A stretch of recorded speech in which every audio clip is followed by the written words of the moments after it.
বাগেরহাটে একই সাথে দাফন করা হলো মা ও ৯ মাসের শিশু সন্তানকে। সাবেকডাঙ্গা গ্রামের পারিবারিক কবরস্থানে চিরনিদ্রায় শায়িত হলেন কানিজ সুবর্ণা ও শিশু নাফিস। তবে এই শোকাবহ মৃত্যুর পর কারাগারে থাকা স্বামী জুয়েল হাসান সাদ্দামের প্যারোলো মুক্তি নিয়ে তৈরি হয়েছে নানা বিতর্ক।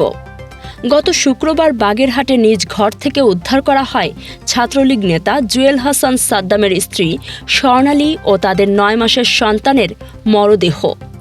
স্বামী কারাগারে থাকায় হতাশাগ্রস্ত হয়ে স্বর্ণালী আত্মহননের পথ বেছে নিয়েছেন বলে ধারণা করা হচ্ছে। এমনকি মৃত্যুর আগে বাবা হিসেবে একবারও সন্তানকে কোলে নিতে পারেননি কারাবন্দী সাদ্দাম। সামাজিক যোগাযোগ মাধ্যমে দাবি করা হয় আবেদনের পরেও প্যারোলো মুক্তি দেওয়া হয়নি সাদ্দামকে। তবে এই তথ্যের সত্যতা নিয়ে ভিন্নমত জানিয়েছে যশোর জেলা প্রশাসন। রোববার এক সংবাদ বিজ্ঞপ্তিতে তারা জানায়, প্যারোলো মুক্তির জন্য পরিবারের পক্ষ থেকে কোনো লিখিত আবেদনই করা হয়নি।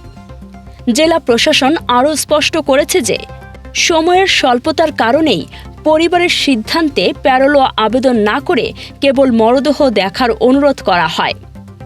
মানবিক বিবেচনায় কারা কর্তৃপক্ষ সাদ্দামকে শনিবার সন্ধ্যায় যশোর কেন্দ্রীয় কারাগারের ফটকে মাত্র ৫ মিনিটের জন্য স্ত্রী ও সন্তানের নিথর মুখ দেখার সুযোগ করে দেয়।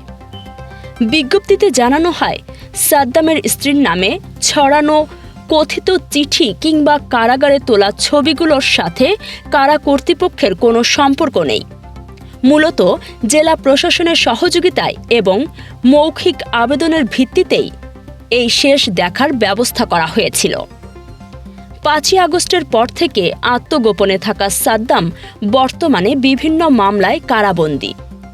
একদিকে পরিবারের শোক, অন্যদিকে প্যারোলো নিয়ে প্রশাসনিক ব্যাখ্যা, সব মিলিয়ে এই মর্মান্তিক ঘটনাটি এখন দেশ জুড়ে আলোচনার কেন্দ্রবিন্দুতে।